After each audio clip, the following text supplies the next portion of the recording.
I'm Taylor. I'm Dane. We're into the ARK, and you're watching Eclectic Arts.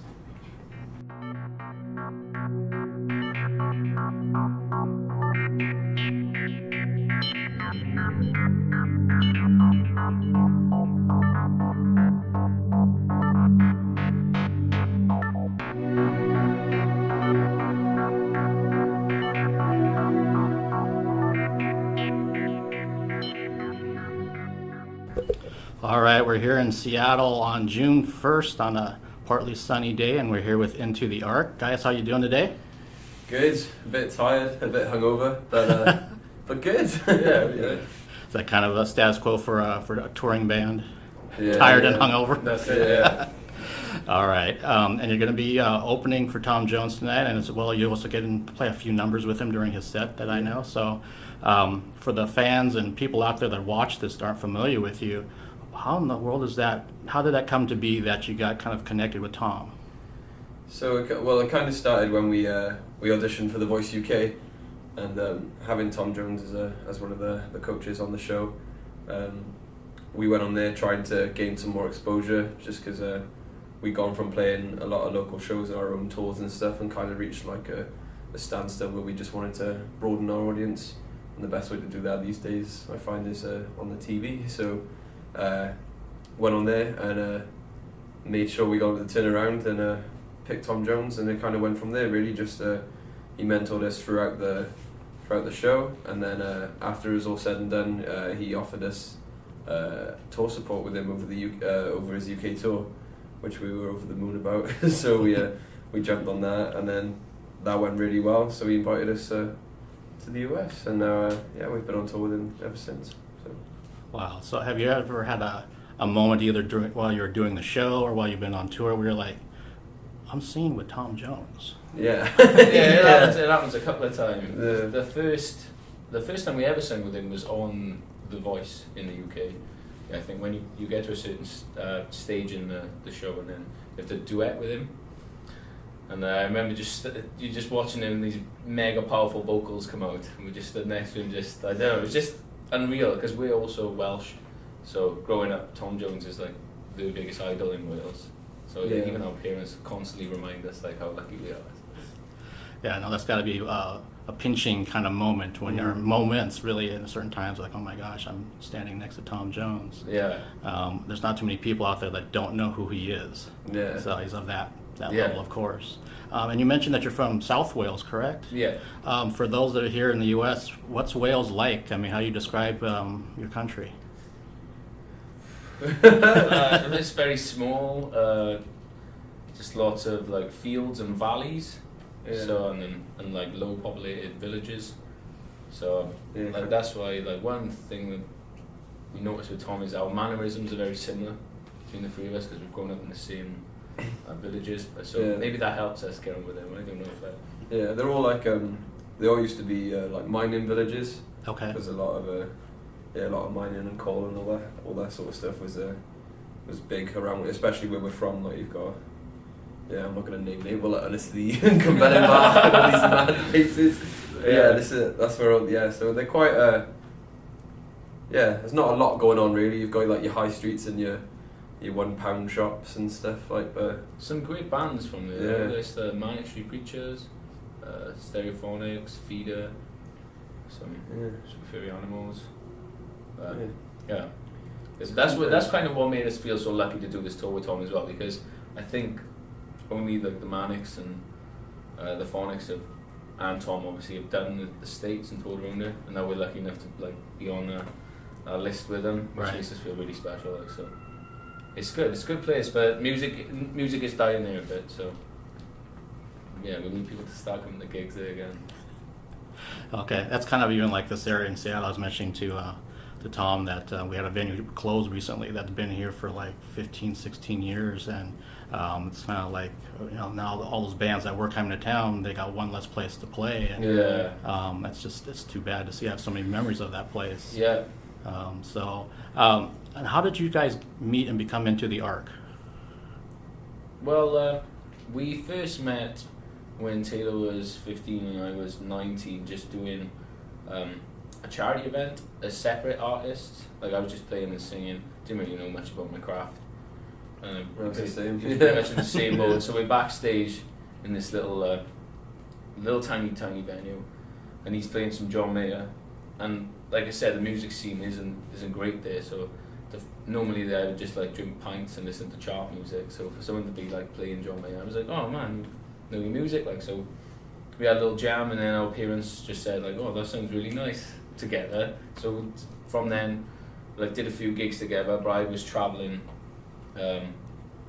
around Australia, and then I was waiting for him to finish college, and then as soon as he turned 18, we got like a gig abroad in Tunisia, just playing and singing together, and that was the first time we started to work on our vocals together and playing.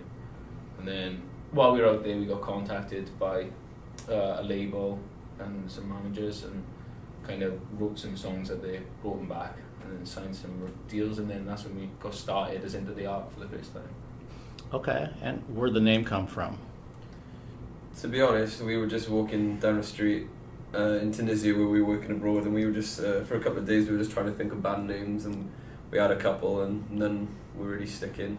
And then Dane just came up with Into the ARK, and I was like, oh, that sounds that sounds alright, cool, yeah. Sounds quite cool, yeah. We were just like, I don't know, trying to think.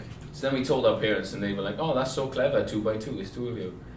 But we were like, no, that's not why we did it. Like, I'm not gonna lie. Yeah. Sometimes we say that's why, but it's not. We'll call it the ARK. Yeah. That's cool though. The truth is that it's just made up. It's one of those things where it's kind of like when you hear it, you kind of know it. Yeah. I think it was the band Kiss when they said they were just kind of jokingly, their drummer threw out there, hey, what about Kiss? And they're like, yeah, that actually kind of works. And let's kind of go with it. There was no big scheme behind it, or we plotted and schemed for days. Oh, this is gonna be this, and the K will mean this. And like, no, someone just blew it out, and it worked. So what's the songwriting process for both of you guys when you're writing your tunes? Normally, Dane will start like the main idea.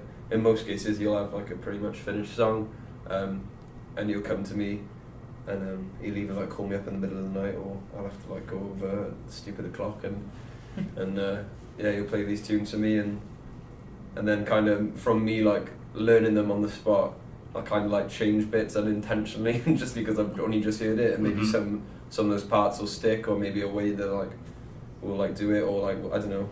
Just making mistakes, and then like kind of being like, oh, that's actually better. That's actually better, yeah. And then like I don't know, just adding from there really. But majority of the songwriting does come from Dane, and he just brings it to me, and I mess it up. That's just sounding soulful, so it does me a favour. I think his voice is so good. I probably could write a rubbish song and he'd make it sound good. So it's very good.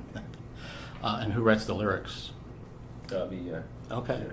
So what kind of things inspire you when you write your lyrics? A depression, believe it or not. Okay. But, like I don't really like show it like in my character and personality like around people, I don't think. But I think when you're living on the road all the time like we are, and always been traveling, you kind of I don't really write much then. Kind of absorb it all, and then when at like a point where I'm like starting to miss my family and all this, and I guess I kind of just try and write about it then, I guess. Okay. So it's kind of what a lot of songwriters do, where that emotional piece just kind of comes out, depending on what their life trials have been at that time. There could be things that are great and on top of the world, and still something's going to kind of come out when they kind of decompress. Yeah, exactly. Yeah. So it's a good way of I don't know, kind of clearing your head as well. Mm-hmm.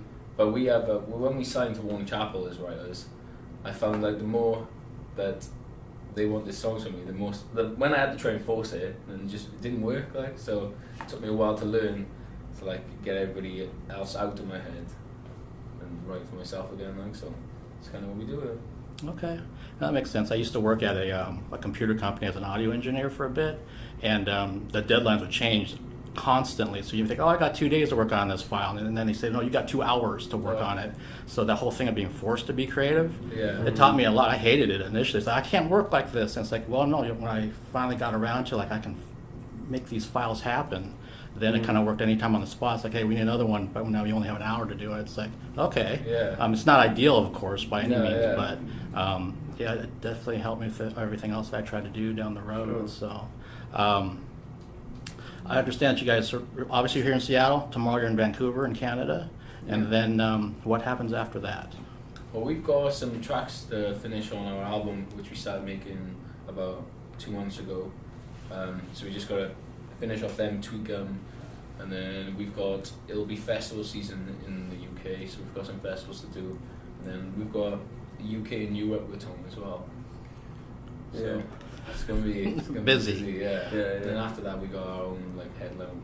Yeah, we'll be promoting the album, releasing a few singles and stuff, and okay. Yeah.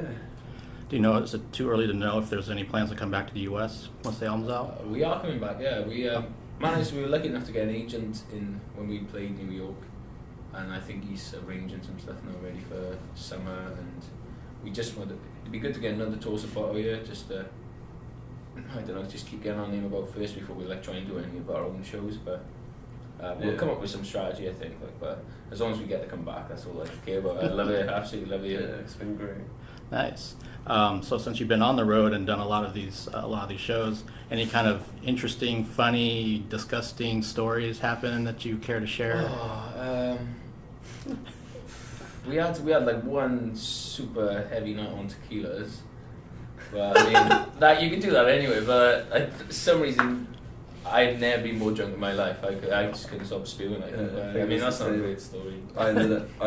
Oh yeah, it is a great story because. Well, yeah. So we're doing our tequilas now. We're doing our tequilas, and I'm like, looking around, and I like noticed that I haven't seen Taylor for like an hour. I'm thinking, where is he? So I go to the bathroom to go to the toilet, and I just see someone has took their hat off and placed it next and took his shoes off, and put his hat like on the floor next to him, and he'd just fallen asleep on the toilet. I didn't even need to go to the toilet. I was that drunk that I just had to. I don't know. I had to be alone. So he made himself comfortable. Like. Yeah.